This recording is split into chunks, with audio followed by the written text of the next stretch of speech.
Back on Hittin Hard with Jon Chuckery here on Locked On Sports Atlanta. YouTube.com is where you head. Put Locked On Sports Atlanta in the search browser. Hit that subscribe button. Leave us a comment there. Free and available to download on all of your favorite podcast platforms, including Spotify and Odyssey. Now on Amazon Fire and Roku. Check us out there as well. And, of course, give me a follow on my personal Twitter page at JMSH316. Last night, Braves win, right? Oh, Kenley Jansen closed out the game. Even though it wasn't a save situation, they got him up and closed out the game. Interesting, okay? So nothing changed there. Kyle Wright was really good. Got another good start out of it. Good to see him back and bounce back.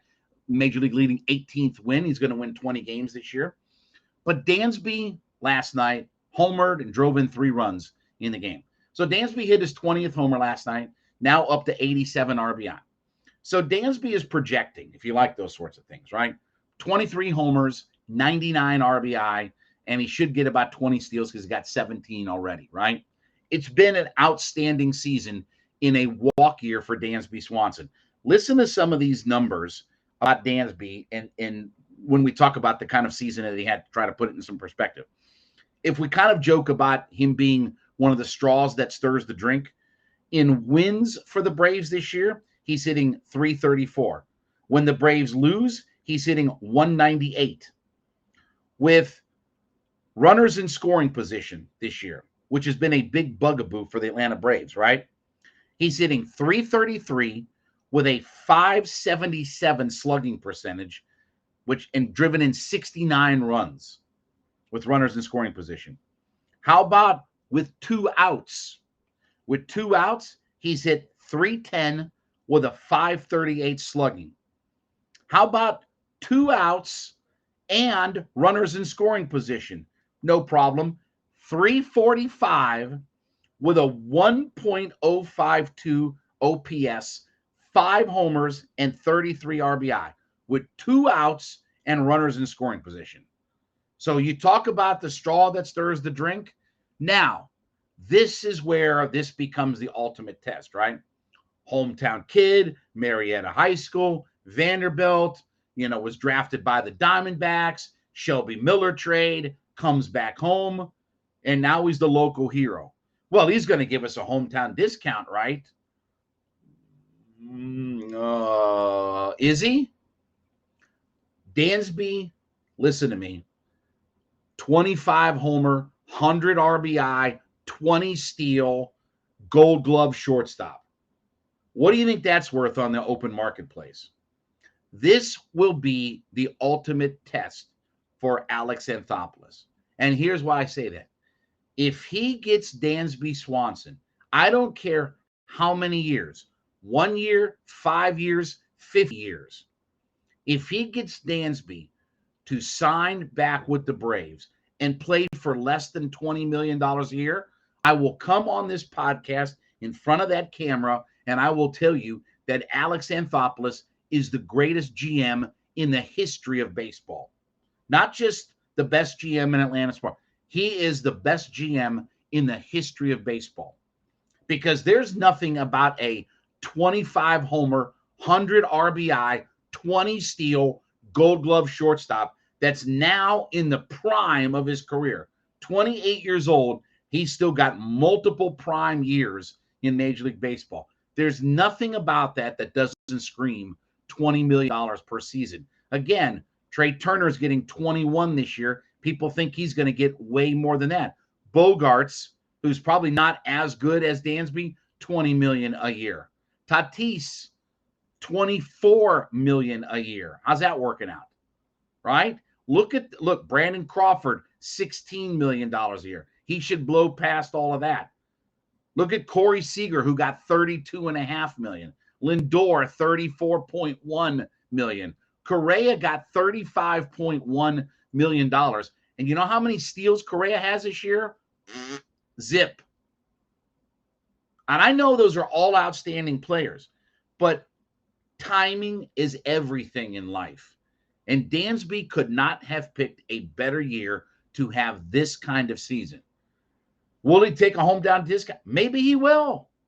Maybe he will. Maybe he will decide that being an Atlanta Brave is better than being a whatever Cleveland Indian or whatever franchise, a Seattle Mariner or whatever team, a Texas Ranger, whatever, Baltimore Oriole. Maybe being an Atlanta Brave and being home is better than that.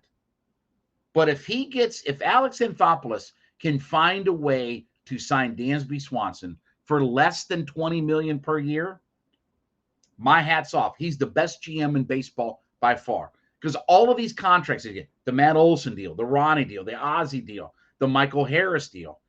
You don't think Michael Harris is already a $20 million player? A potential 20 homer guy, 20 steal guy, Gold Glove center fielder. What do you think that's worth on the open marketplace? You don't think that's worth a $20 million? A top of the order, power, speed, Gold Glove defensive center fielder, not DH or left fielder, center fielder. That's a $20 million player that's going to play for $9 million a year for the Braves. This is the ultimate test, because when Dansby, wherever he signs, here, there, or everywhere, then you got Max Fried that's coming right behind it. And if he can pull off a way to get Dansby Swanson to take that hometown discount, Dansby got $10 million in arbitration this year, right? Got $10 million, got a nice little boost. I think it was like $6.5 million from last year, got up to $10 million. And think about how good his season has been this year. Now he heads on the open marketplace. Tell me all of the 25 homer, 100 RBI, 20 steal, Gold Glove shortstops that are running around baseball right now. You probably can't go past one hand, if you're lucky, of how many of those guys are. I'm not even sure you could fill one hand out of all of it. So this is where Alex Anthopoulos will be fascinating to watch, because whether the Braves get another World Series championship, whether they get knocked out early, Dansby and his contract is going to be like front and center the day after whatever happens. They lose in the first round of the playoffs, they win the World Series and have a parade. That very next day, it's all about Dansby and what happens at that point. Oh, did I mention, by the way, too, that Dansby has the same engine as Freddie Freeman does? Did I mention all of that? Not saying that matters. Not saying that there's bad blood. Not saying that there's ill will or anything like that. We won't go Doug Gottlieb on you here on this episode, but, it's something to consider, all those little factors. And with all due respect to the Braves and being hometown, look, if I'm Dansby, I'm cashing in, because this is my probably only really big chance to cash in what I've done. I'm coming into the prime years of my career. I'm at the top of my game. I'm having my best season ever. I may never have another season as good as this, for being honest. I may never be another 2,500, 20 Gold Glove. He's going to win the Gold Glove. If he doesn't win the Gold Glove, then they should take the award and melt it. They should take that Rawlings Gold Glove, take it and melt it and make coins out of it to put in a pinball machine, because it ain't going to be worth nothing at that point.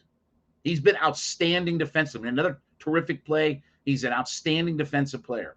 Should have won the Gold Glove 2 years ago in the pandemic area, where he had every sabermetric, metrosexual, analytical stat you could want out of a shortstop and got robbed out of all of it.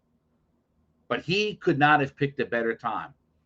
And now it becomes the game of, what does Dansby want more? Does he want to be paid? Look, he's not going to get fish heads and rice, okay? It's not like he's going to make $8 or $9 million a year if he signs with the Braves. He'll get paid a fair amount. My guess would be the Braves will offer him something around $15, $16 million a year for the next 5 years. I wouldn't be surprised if it's $75, $80 million for 5 years of Dansby. Or he can go on the marketplace and maybe get $125, $130, $140 million for that same 5 or 6 years or whatever. He's looking at big time money. And how Alex Anthopoulos and Dansby comes together this offseason. Because and say what you will, okay? But with the way Vaughn Grissom has played, if it's not Dansby at short, it's going to be Vaughn Grissom at shortstop. They're going to plug him there. For everybody that wants to go beer league softball and stick him out in left field where he's never played, he's an infielder by trade. He'll go play shortstop. He's played on the left side of the infield before. He'll go play shortstop. If it's not Dansby, you'll see Vaughn Grissom and Ozzie Albies be your new Keystone combo out there. But this would be a fascinating look in the offseason as to what they can do with him. All right, we thank you so much for making Hittin Hard with Jon Chuckery your first listen every day. Make ATL Day 1s your second listen every day. Jarvis Davis, Denitra Batiste, they are free and available on our YouTube page, Locked On Sports Atlanta. Download us for free on your favorite podcast platforms. Hit us up on Roku or Amazon Fire and follow me at JMCH316. Back with you tomorrow, Hittin Hard with Jon Chuckery, Locked On Sports Atlanta.